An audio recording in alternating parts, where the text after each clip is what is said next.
Hey beautiful friends, my name is Hannah E. Scott. If we've never met before, I just want to take a second to introduce myself. I was a brand new mom who had a 3-month-old when I first started my journey with my traumatic illness. I was semi-bedridden, I was sad, I lost the life that I loved, and throughout the last few years, I figured out how to regain my joy in life, my gumption, despite living with a chronic illness on a day-to-day basis. So that's what I do for people. I am a joy alignment strategist. So basically, I'm a life coach that helps you get through like the humps and lumps of life in order to find your joy. So please check out my website. I'll leave a link to it in the description.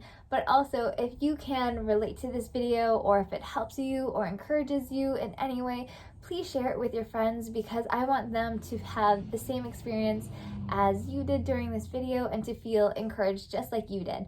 So today I'm going to be talking about just my story with being a mom with POTS, and I just want to be real with you that it has been really hard, but it's also something that you can still do and you can still love and just find so much joy and gratitude in on a daily basis.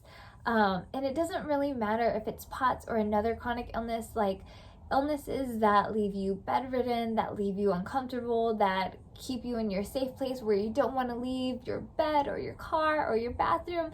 We can all relate to each other. And so I want to really reach out to all the chronic illness community and all the women and moms that want to become moms, and moms that currently are struggling to just say, like, we can do this, guys. And this is my story.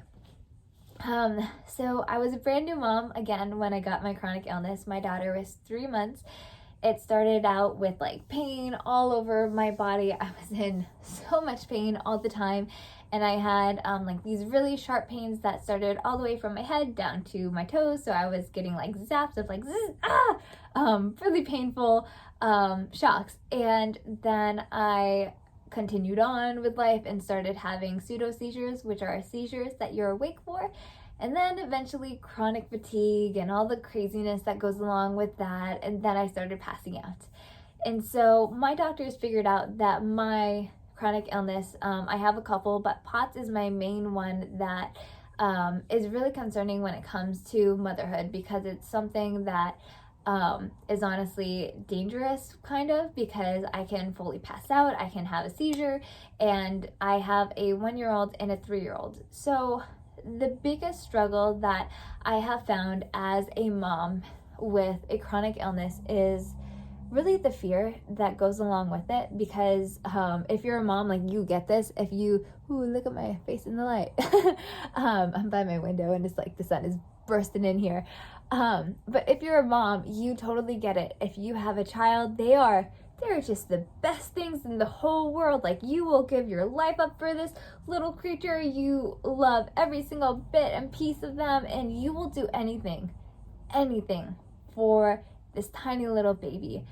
And when you have a child, you just have this like overwhelming sense of love, and even though it's hard and stuff in the beginning, like, there's still just this connection with your child, and you never want to let them go. You never want anything bad to happen to them ever. You want to take all the pain away right away. And throughout parenting and stuff, you have to figure out like boundaries, so you don't like make them super spoiled, or so you don't make them like super too tough, where like they become hostile and mad and sad when they grow up. Like, you have to find the line. And so when it comes to having a chronic illness, you have that weight times like a million. You know what it's like to have a body that doesn't work. You deal with that pain on a daily basis, and you never want this to happen to your kid. But then there's also the pressure of the fact that you could possibly hinder your child in some sort of fashion. At least you feel that way. You feel like you're not good enough because some days you can't do all the mom things. You also are scared to leave your house a lot of the time, because you're like, I don't know if my body can handle like going to a play date today. I don't know if I can go to the fancy consignment shop with your little friends today and buy you new clothes, because honestly, I don't know if I can walk around the store. And those kind of things are the hardest. So those kind of things, it's really one thing. It's fear is really what it is. It's fear, it's anxiety, it's stress, whatever you want to call it. It's the weight of the fear in your head saying that my body can't handle this, and because my body can't handle this, I'm going to create a child that is not a, helping child, a healthy child, oh my goodness, a healthy person in society. And it's a big weight to carry. And so that was my biggest, toughest lesson to learn as a mom, is to stop living life in fear, which is so huge. And it's such a big thing. And again, if you work with me, I would love to help you figure out what that means to you. But for me, it meant really just letting it all go. Knowing that, you know what? I am not in control. God is in control of this big world. Honestly, anything can happen. If you walk outside, like, gosh, I just read this article about this kid that was playing on a beach the other day, and he's like this cute little 10-year-old playing on the beach, and then a sinkhole opened up and swallowed him. And it took them 15 minutes of digging, and they eventually pulled him out. But reading that story was just like, oh my gosh, you're like, there's no way for you to be everywhere and for you to fully protect your child from everything, or yourself, or people. Like, life and the world just has too many things going on where you're not in control. So I had to really let go of that control, as well as the fear, and realize that life is going to happen, things are going to happen, and I am not going to be able to stop them all the time. So once I really learned that I can still live freely and live without that anxiety and fear hanging over my head, I was able to go out more. I was able to make real friends, do things for my kids that I wouldn't have done before, because I was no longer scared or fearful of going outside my house. And I am going to be honest that fear probably never leaves for some of us. For me, it comes and goes. There's times in my life where I'm like, okay, I don't want to leave my house today. I'm going to stay here, and I'm just going to be okay, and I'm going to be safe for today. And that's 100% okay. Like, we need those days. We need those mental days to just be like, all right, I'm going to stay here, reset, and make sure that everything's going to be okay. And next week, I'm going to go out and capture life again. So the next thing that I learned is to also take control of the things that I'm able to. So obviously there's the things that you can't control in your body. Like, no matter how many happy thoughts that I have thought in my life, like, it's not going to fix me. And if it is, gosh, I think I would have been healed by now. And I'm not saying that there's not like a way to heal people with chronic illnesses. I am still like praying on a daily basis, like, one day I'm gonna be healed, guys. Like, you're gonna see it. But just saying that, like, there are things in life that you can and can't control, and sometimes illnesses are like in the realm of things that you can't control, and there are smaller things in life that you can. So for example, to help manage some of those fears and anxieties, I have put safeguards in certain things of my life to make sure that I don't feel overwhelmed, that I know that if I do get sick, or if I do end up having an episode, that my kids are going to be absolutely 100% safe. So for example, one of the first things that I did was safeguard my home.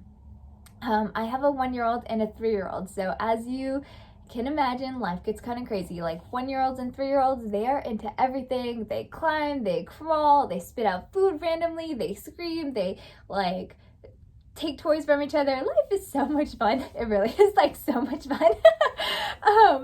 But in our house, we have some things that are not childproof. So what I have done is I have made a safe spot in their bedroom is their safe spot. I know that if I'm not feeling well, I can put them in their bedroom and they are going to be 100% safe. I have my younger daughter who is only 1. We also have a net over her bed. I'll drop a link in the description so you can tell what I'm talking about, and that helps keep her in her bed if I want her to nap and I'm not able to physically get up and rock her, because that is something that I really struggled with, that I wasn't able to always physically rock my daughter. Most of the time I did, but you know, there were weeks that were hard where I wasn't able to do that. And I was also very nervous of her like falling out of her crib, falling out of her bed, when she was frustrated and really wanted me to be there. So to help with that, I got a little cage thing. It's not a cage. That's definitely not a good word to use for your kids. I got this safety net around her bed where if I need to lay down and just put my hand right there to be there with her, even though I physically can't pick her up, I was able to do that. And in their bedroom also, I have a limited amount of toys, because again, my kids, they're a little nuts, so they throw, they climb, they do like all the crazy things that you can imagine that kids do. So what I have is I keep certain toys in the closet, and then I bring them out when I'm able to be there to monitor them and whatnot. And then I also keep a lock on their what do you call it? Their closet, so that they're not able to like get out everything and like tear their entire room apart, because one, that's not safe, because sometimes there's a lot of like little toys and stuff for the 1-year-old, but also that can be very overwhelming as a mom who has a chronic illness, trying to deal with like all of the toys scattered everywhere and all of the clothes if your kids like do that. Some people are very lucky, your kids are very gentle and sweet and don't do stuff like that. If my kids' closets are open, they literally just take clothes and like throw them everywhere. They take toys, they take curtains, they take all the things and they just throw them.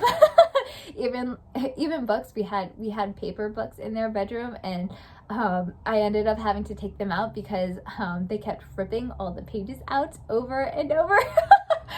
So that happened. So yeah, because my kids are very high spirited, we have to limit some of the stuff in their bedroom sometimes. Obviously when I'm there, totally fine, they go nuts and we have a great time, but this helps me with energy and staying sane, and also it helps keep them safe, which is the biggest concern as a mom. It's just keeping them safe and knowing that if something happens, they'll be protected.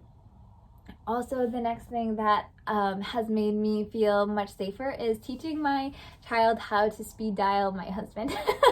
She's only 3 and she knows how to get into my phone, how to click the little star. I only have my husband's name on my phone when it comes to in case of an emergency or favorites, and he's the only one. So she knows that if she clicks that star, just clicks whatever the little top button is, my husband is going to be on the line and she can talk to him. And that has made me feel lots more secure, knowing that my daughter knows how to do that stuff now that she's a 3-year-old, which I know sounds like a lot for a 3-year-old, but you know, sometimes there's no other option when you are a stay-at-home mom. There's no way to do that. Eventually, I think we may end up getting cameras in our house just so that my husband might be able to like check if my phone dies or if my daughter calls and he's not sure what's going on. Another thing that I am planning on getting is a little beeper, like you know on those on those commercials where it's like, help, I've fallen and I can't get up, and it's like a beeper. I actually have that in my Amazon bucket, and I'll leave that in the description too, because my husband works downstairs and I want a simpler way for my daughter to get a hold of him, or even my 1-year-old to like go and just click a button and be like, okay, daddy's on his way. Okay, so the last one that has really helped me, that I'm just going to leave you with today because I don't want to overwhelm you with all of it, is my friends. My friends have really taken just such a big weight off of my shoulders within the last few years. Finding really, really good girlfriends is something that has changed my life. You know, I know that if I have to go to the hospital, which has happened in the past, I know that my kids know these women, know their families, and that I can just drop them off there, or, well, obviously if I'm going to the hospital, that's probably not going to work out.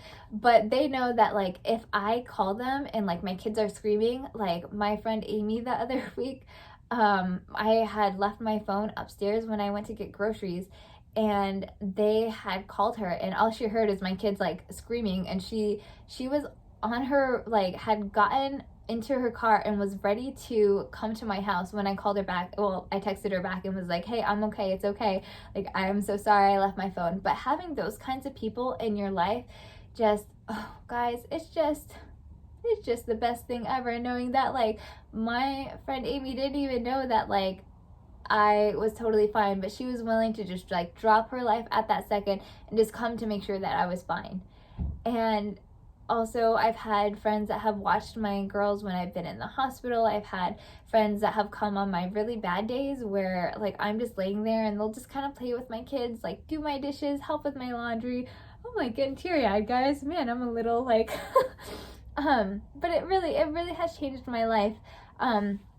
In comparison to the woman that I was 3 years ago, like having these people that like uplift and encourage and are always there to help is great. And again, like as someone who has a chronic illness, you never want to take advantage of these people in your life, because you know they do a lot, and sometimes when you have a chronic illness you really can't give as much back because you physically can't like watch their kids sometimes if your illness is that bad, which I do not trust myself watching other people's younger kids at the moment, so I can't really give my friends those things back. But I always try to, you know, give things that I can, that I'm able to, happy text messages, phone calls, whatever you can, to really try to even out that friendship a little. But you know, I know that my friends are just so loving and so beautiful that they're never going to mind. So find good friends in your life, and if you want to find some ways to do that, I'll leave a this is the video that you can click with some ways that I found to help with making friends with a chronic illness.